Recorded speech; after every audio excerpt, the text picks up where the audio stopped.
은혜로운 찬양 감사합니다. 오늘 주신 말씀을 통해 은혜 받고 변화되는 귀하고 복된 여러분들 되시길 원합니다. 주신 말씀 통해서 위기의 시대, 미래 세대에 남겨야 할 유산이라는 주제로 말씀 나누고자 합니다. 남유다 역사상 가장 어둡고 영적으로 타락했던 암흑기는 므낫세와 아몬이 다스리던 시대였습니다. 므낫세는 그의 아버지 히스기야가 헐어버린 산당을 다시 세웠고 하나님의 이름이 거하는 거룩한 성전 안에 아세라 목상과 1월 성신을 위한 제단을 세우는 우상을 섬기는 그런 범죄를 벌였지요. 그리고 그 우상 숭배는요, 필연적으로 도덕적 그리고 사회적 타락을 동반합니다. 그 시대는 성전의 우상을 세워버린 그 시대는요, 모든 백성들이 완전히 타락해버린, 죄악 가운데 완전히 타락해버린 시대였습니다. 열왕기하 21장 16절의 말씀은요, 므낫세의 시대가 이러하다고 정의하고 있습니다. 함께 묵상하겠습니다. 므낫세가 여호와 보시기에 악을 행하여 유다로 범죄하게 한 그 죄 외에도 무죄한 자의 피를 심히 많이 흘려 예루살렘 이 끝에서 저 끝까지 가득하게 하였더라. 므낫세가 유다에게 범죄하게 하여, 그죠? 우상을 섬기고 영적으로 완전히 타락해 버리니까 육체적인 욕망만 추구하는 사람들이 되어 버렸습니다. 이 시기에 이사야를 비롯한 하나님의 말씀을 대언했던 참된 선지자 의인들이 극심한 핍박을 받고 순교당했다고 전해집니다. 심지어 몰렉 숭배 사상에 빠졌습니다. 그래서 자기 아들을, 그러니까 자기의 성공을 위해서 부모 세대가 자신들의 성공을 위해 자기 아들을 불 위로 지나가게 하는 끔찍한 인신 제사가 자행되어지고 있는 시기가 바로 이 시기였습니다. 얼마나 어둡고 잔혹한 시대입니까? 그런데 이 시기가 므낫세 때에 끝나지 않고 어떻게 해요? 그의 아들 아몬의 시대까지 계속되었다는 것입니다. 아몬 역시 아버지 므낫세가 걸어온 우상 숭배의 길을 그대로 답습했습니다. 역대하 33, 23절에 보면 이런 말씀이 있습니다. 이 아몬이 그의 아버지 므낫세가 스스로 겸손한 같이 여호와 앞에 스스로 겸손하지 아니하고 더욱 범죄하더니 라고 기록되어 있습니다. 므낫세 그런 가정 환경에 자랐잖아요, 그죠? 그래서 아몬 아버지, 어떤 아버지를 보고 배웠습니까? 욕망 가득한 아버지, 범죄한 아버지를 보고 자랐으니 아몬 역시 그것보다 더 끔찍한 범죄를 저지르고 살았어요. 결국 폭정과 타락으로 인해 아몬은 왕이 된 지 2년 만에 신하들에게 죽임을 당합니다. 신하들의 반역을 위해 죽임을 당하고 있다는 것입니다. 성도 여러분, 남유다 이 끔찍한 영적 암흑기는 안타깝게도 오늘날 우리가 살아가는 이 시대의 모습과 너무나 닮아 있습니다. 최근에 한 대형교회 목사가 특정 당 대표 최고위원 취임 감사 예배 때 특정 당을 지지하면서 어떤 발언을 했냐면 지금 정부와 맞서 싸워야 한다는 취지로 설교했어요. 이 목회자는 누가복음 13장 31절 35절의 말씀을 이 본문으로 들어서 헤롯과 같은 교활한 지도자를 정부, 지금 지금 대통령을 비유했죠. 그리고 예수의 마음을 닮은 지도자 누굽니까? 그 특정 정당의 정치인들이에요. 그들이 잘못된 이데올로기를 이기고 새로운 민주주의를 세워야 한다고 주장했습니다. 그런데 이 설교를 잘 들어보면 예수를 앞세운 정당의 찬양입니다. 예수님께서 언제 자유민주주의를 위해서 헤롯과 싸우러 하셨습니까? 예수 그리스도께서 이 땅에 하신 일은 어떤 특정한 민족을 찬양하고 그들이 주장하고 있는 이념을 위해 싸운 것이 아니라 유대인도 헬라인도 이방인도 주의 성령 안에서 하나 되는 하나님의 나라를 힘써 지키라고 말씀하신 것입니다. 우리 그리스도인이 해야 할 일은 예수 그리스도가 십자가에 달리심으로 말미암아 우리가 하나 되시게 하신 그 십자가의 사랑을 항상 기억하고 우리도 한 성령 안에서 소통하고 섬기며 서로 다르지만 서로 이해하며 하나됨을 힘써 지켜야 하는 것이지, 어떤 이념에 무장되어서 다른 이념을 공격하고 정벌하는 것이 아닙니다. 그런데 정통교회에서, 그것도 모두 아는 대형교회 영향력 있는 목회자가 예수의 복음이 아니라, 예수의 복음이 아닌 그 자리에 뭘 세웠어요? 정치적인 이념과 세속적인 권력을 세우고 대신 세우고 설교했다는 것이에요. 이것이 므낫세 시대에 거룩한 성전 안에 아세라 목상과 1월 성신을 둔 그 우상을 섬겼던 것과 어찌 다르지 않겠습니까? 그리스도의 몸된 교회는 특정 정치나 이념을 가르치고 선동하는 것이 아닙니다. 그 자리는 예수의 자리가 되어 줄로 믿습니다. 교회는 오직 십자가에 달리신 예수 그리스도의 순전한 복음만이 선포되어지고 그 안에서 하나 되는 것을 힘써 지켜야 할 영적 공동체일 줄로 믿습니다. 그래서 지금의 교회가 그것을 지지하고 그것을 후원하고 그것을 믿고 있다는 사실이 얼마나 영적으로 타락했는지, 이렇게 교회마저 영적으로 타락해져 버린 이 시대 얼마나 병들어 있습니까? 므낫세의 시대와 같이 어른들은 자신들의 탐욕을 채우기 위해 어린 자녀를 몰래게 제물로 희생시켰던 그 잔혹한 모습이 오늘날 이 시대 속에서도 고스란히 재현되고 있다는 것입니다. 물론 과거처럼 물리적으로 아이들을 불에 던지지 않습니다. 그러나 어른들의 경제적 이기심과 구조적 악습 속에서 우리의 자녀들, 곧 청년들의 미래와 생명이 철저히 짓밟혀지고 있다면 그것이 몰래를 승부하는 것과 무엇이 다르겠습니까? 여러분 혹시 고 박정현 군을 기억하십니까? 2024년 전남 소재 한 직업계 특성화 고등학교를 졸업하고 같은 해 1월 전주 페이퍼 공장에서 취업하며 성실하게 일했던 건강한 청년이에요. 우리 아들이에요. 그런데 입사한 지 불과 6개월 만에 공장 이 배관 공사를 배관 점검을 하는 도중에 심정지 상태로 발견되어 세상을 떠나게 되었습니다. 원래 이 배관 건사가 위험하답니다. 유독가스 위험성 때문에 반드시 2인 1조로 작업해야 하는 안전 원칙이 있었음에도 불구하고 어른들은 그 사실을 알았겠지요. 그러니까 회피했어요. 그 누굴 보내요? 가장 어린 그 청년을 위험한 곳에 홀로 내몰아 죽게 했다는 것입니다. 더 참담한 사실은요, 회사에서는 이 청년의 안타까운 죽음을 진정 사과하기는커녕 산업 재개에 대한 책임을 회피하며 끊임없이 법적 공방을 해왔습니다. 우리 책임이 아니다. 이 청년이 죽은 것이. 결국 2년 동안이라는 고통스러운 시간 속에서 올해 4월, 2026년 올해 4월 초에야 비로소 이 청년의 죽음이 산업재해로 인정받을 수 있게 되었습니다. 그런데요, 참으로 애통하게도 이러한 우리 자녀들의 죽음이 어제 오늘 일이 아니라는 사실입니다. 여러분 2021년 요트 사업을 꿈꾸던 17살 직업계 고등학교 학생 고 홍종훈 군을 또 기억하십니까? 그 역시 현장 실습 도중에 차가운 바다에 빠져 숨을 거두었어요. 하지만 업체 대표도 교육청도 학교도 서로 책임을 미루기에 급급했고 유가족은 지금도 홀로 지금까지 2021년 사건이 났잖아요. 근데 5년이 지난 지금까지도 어려운 법정 다툼을 싸워가고 있습니다. 어디 그뿐입니까? 2016년 구의역 승강장 스크린도어를 홀로 수리하다가 달려온 전력 열차에 끼어 숨지게 된 19살 김군. 이 김군의 이름은 가족들의 동의에 의해 기사가 되지 않았습니다. 김군의 죽음은 결코 잊지 않아야 합니다.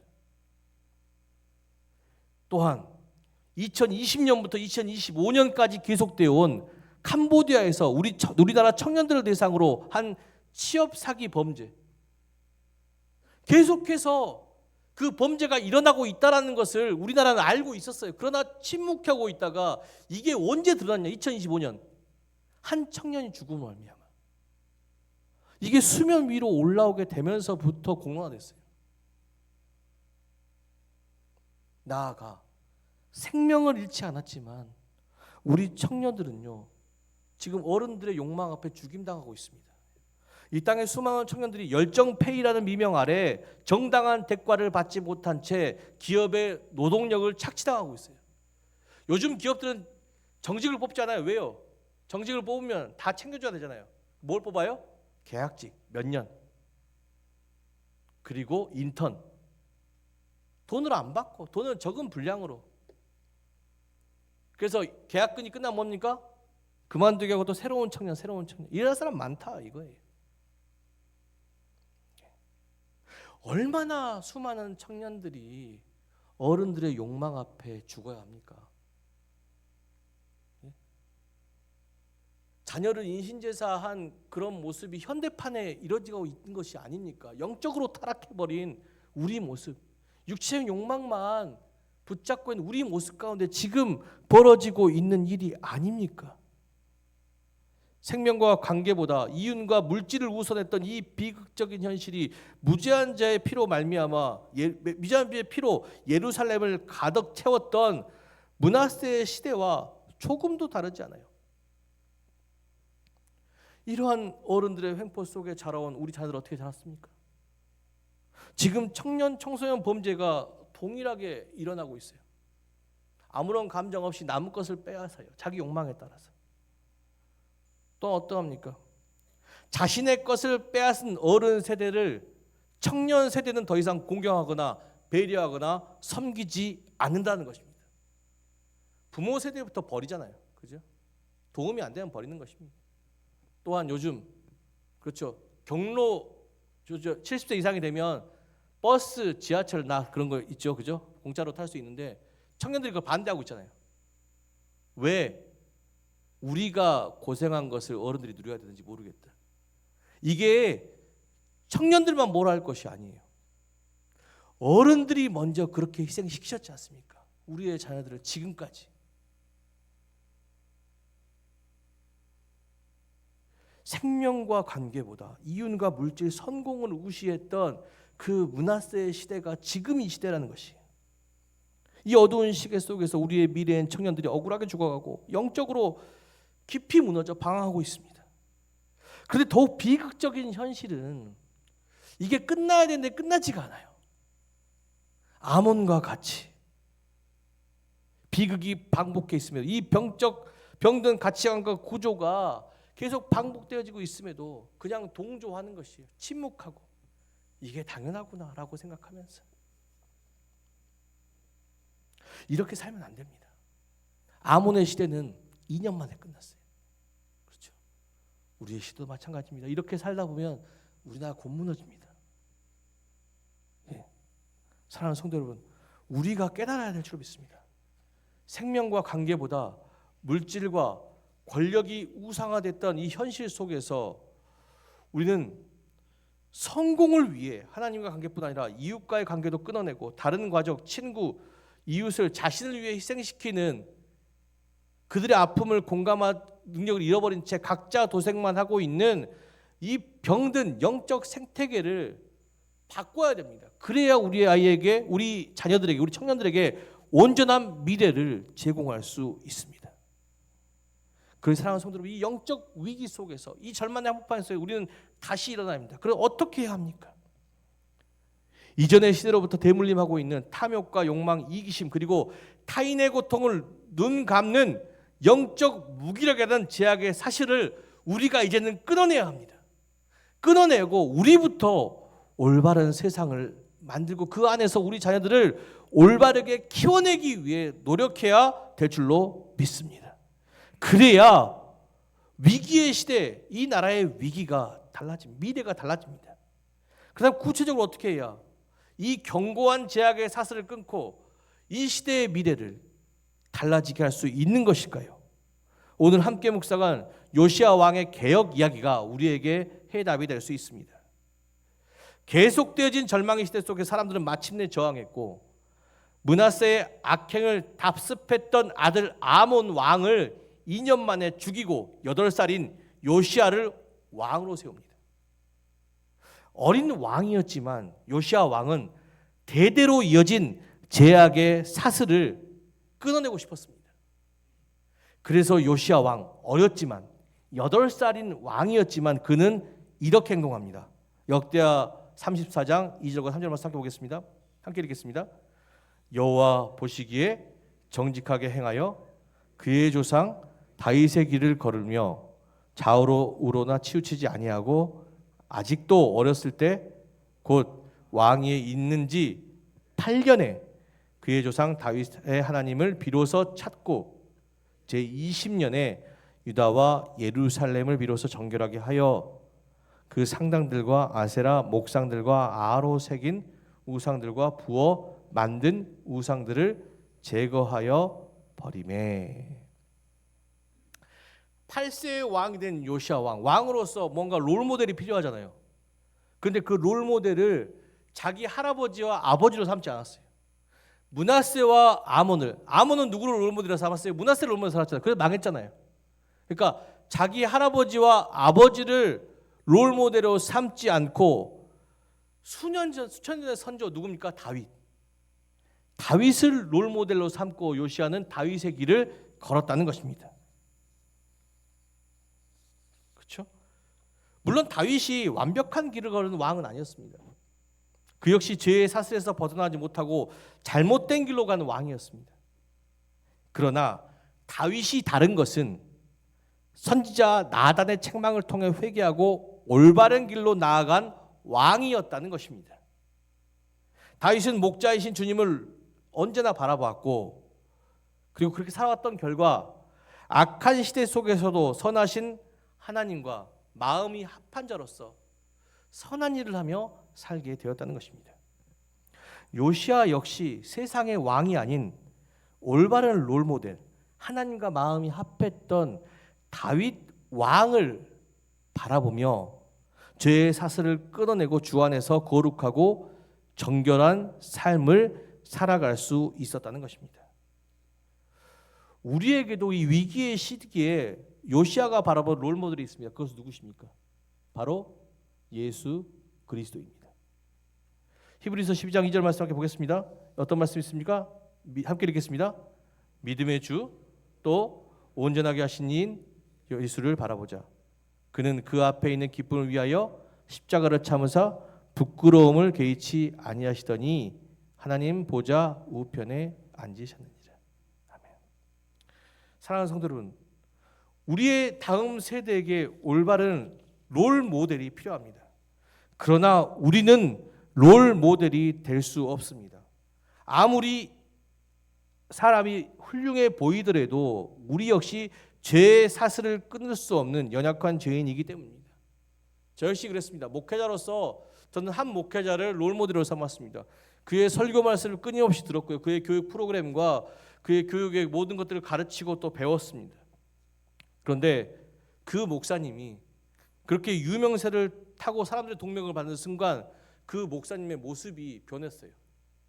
겸손했던 그 목사님이 이 겸손의 모습이 사라지고 어느 순간 교만한 모습으로 후배 목회자들을 함부로 대하고 심지어 욕을 하는 모습을 방송을 통해서 보게 되었습니다.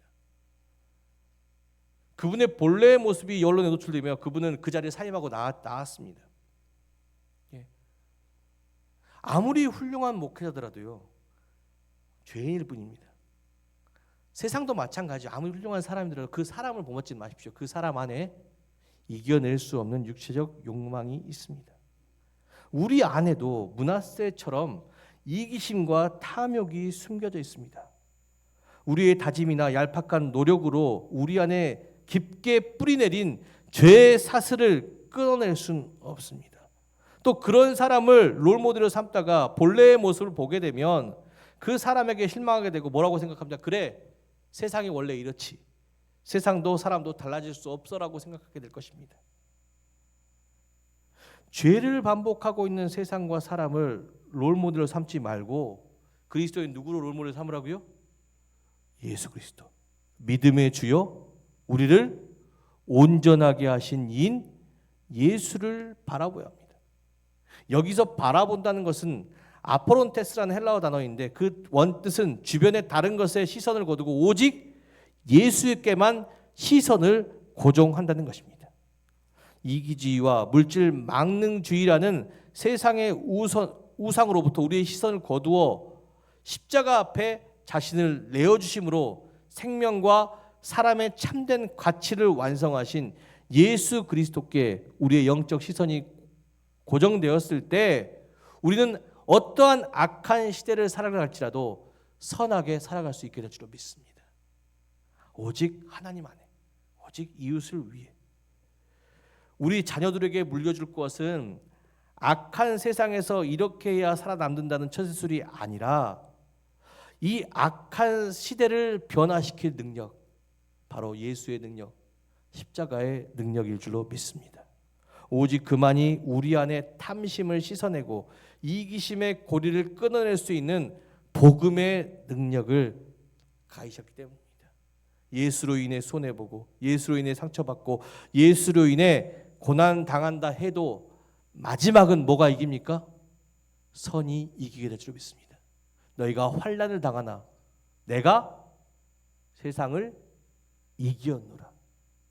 말씀하신 그 주님이 우리 자녀들이 또한 우리의 롤 모델이 되어야 할 줄 믿습니다. 이것이 병든 이 시대를 거스른 우리 그리스도인의 모습일 줄로 믿습니다. 다시 본문으로 돌아와 다윗을 롤 모델로 삼은 요시아는 남유다를 개혁하기 위해 성전 정화에 힘씁니다. 그리고 헐어버린 성전을 정화하는 도중에 제사장 hil기야는 낡은 율법책 하나를 발견하고 이 책을 요시아 왕에게 건넵니다.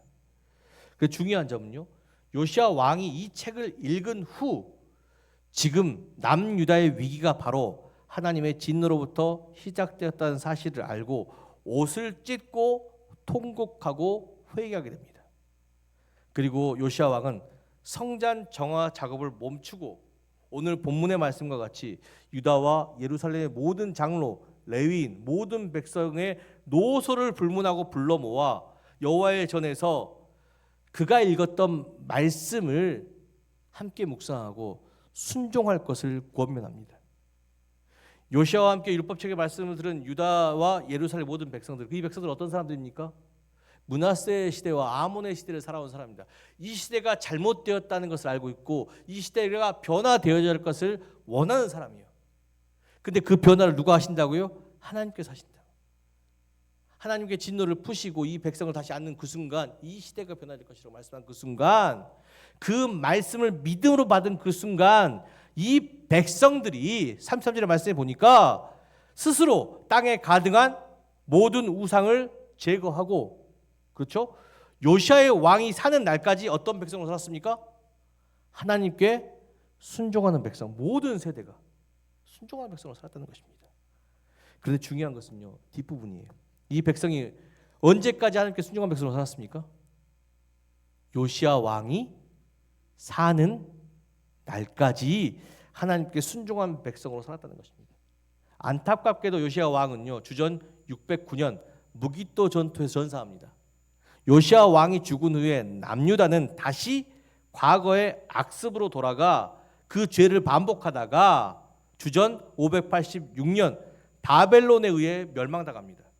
그들이 자랑했던 왕궁도 정비했던 성전도 폐허로 돌아가고 그들과 그들의 자녀들이 바벨론의 포로로 끌려가요. 그런 비극적인 최후를 맞이하는데 여기서 반전이 있습니다.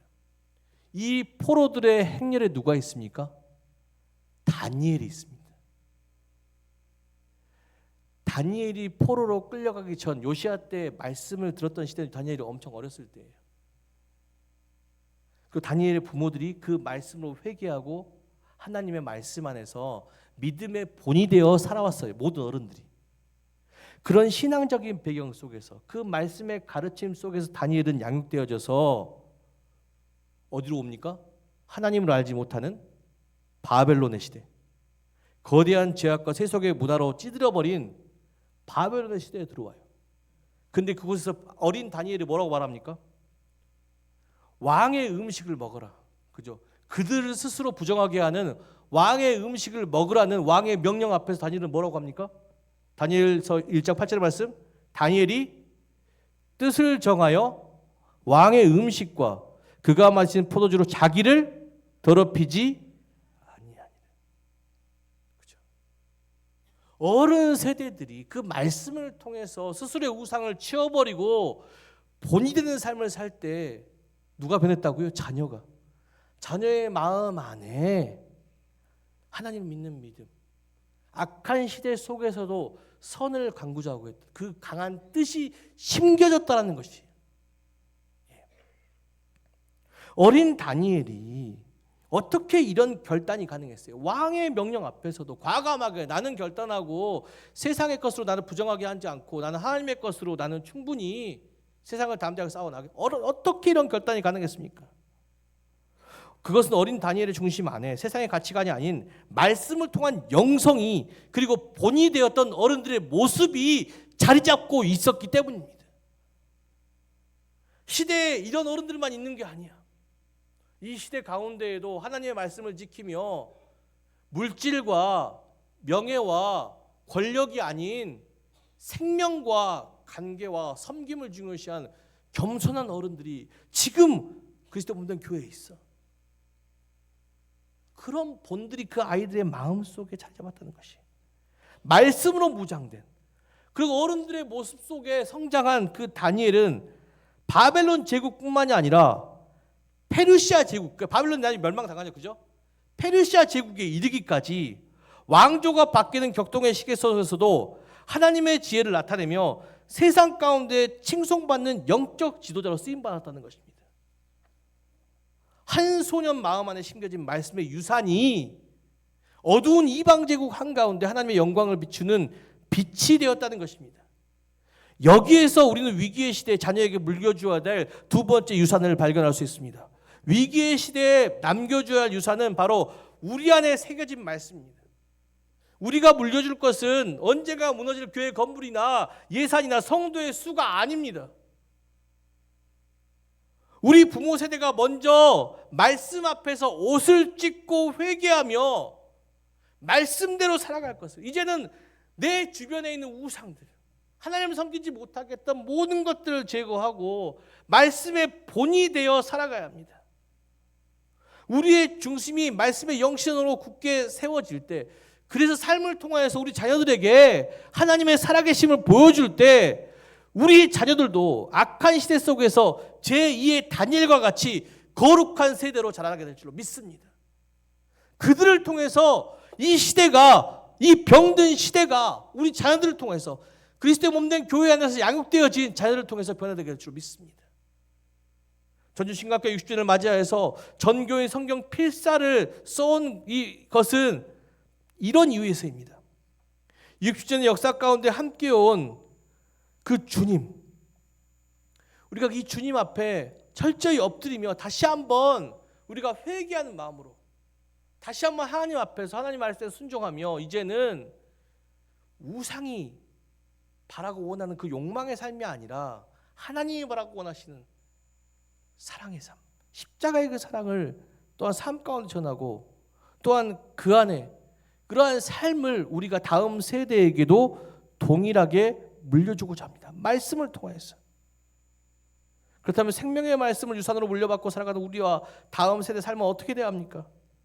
사도 바울은 고린도후서 6장 16절 18절 말씀을 통해 우리가 살아가야 될 명확한 방향성을 제시합니다. 함께 읽겠습니다. 하나님의 성전과 우상이 어찌 일치되리요? 우리는 살아계신 하나님의 성전이라.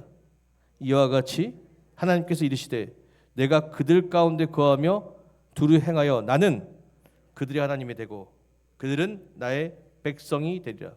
그러므로 너희는 그들 중에서 나와서 따로 있고 부정한 것을 만지지 말라.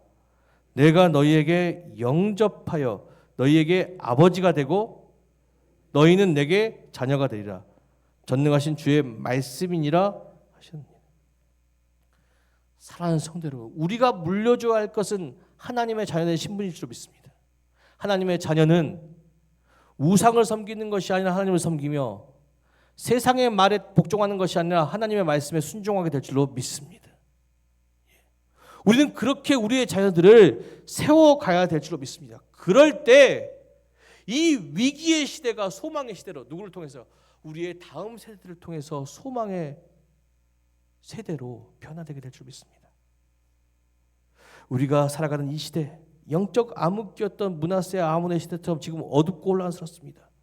성공과 물질한 우상 앞에 생명과 관계가 무너지는 이 위기의 한복판에 우리는 서 있습니다. 그러나 이 영적 위기가 곧 참된 신앙이 빛을 발할 기회입니다. 요시야 왕이 세상이 아닌 다윗을 롤모델로 삼고 발견된 율법적 앞에서 옷을 찢고 회개하며 나라를 정결하게 했던 것처럼 우리도 이 위대의 시대 속에 오직 예수만을 바라보고 그의 말씀 앞에 순종하며 이 세대를 닮지 않고 하나님의 변화를 받아, 성령 안에서 변화를 받아 하나님의 기뻐하시고 온전하신 그 뜻을 이루며 살아가야 될 줄로 믿습니다. 오늘 교회 창립 6주년을 맞이하는 전교인, 우리가 그저 수기로 필사 성경을 쓴 것이 아니라 저는 이 성경을 가슴에 새기시고 그렇게 살아가시려 합니다. 여러분들이 믿음의 본이 되었을 때 우리 교회의 제2, 제3의 다니엘, 시대를 영적으로 변화시킬 그 다니엘이 세워지게 될 줄로 믿습니다.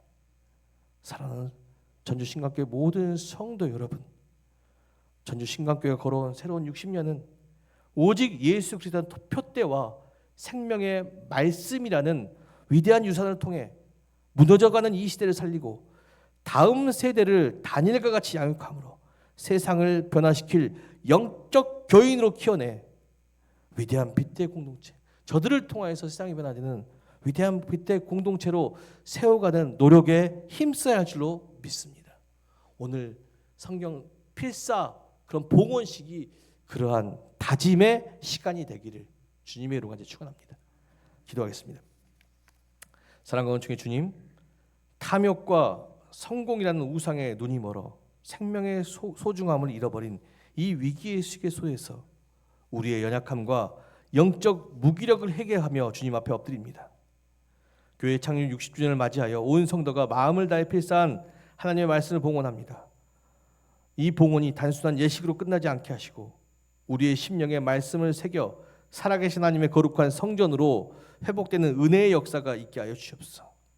또 우리의 다음 세대들이 우리가 물려질 그 말씀과 신앙의 본을 통하여서 썩어질 세상의 가치가 아닌 오직 참된 롤모델인 예수 그리스도와 변치 않는 생명의 말씀을 통하여서 이 어두운 세상 가운데 정말 빛으로 자라날 수 있게 뜻을 전한 다니엘처럼 거룩하고 정결하게 자라나 이 시대를 변화할 수 있는 믿음의 세대로 자라나게 하여 주시옵소서. 우리와 함께 하시고 또 우리의 영원한 소망이자 생명 되신 우리 구주 예수 그리스도의 이름으로 간절히 기도드렸습니다. 아멘.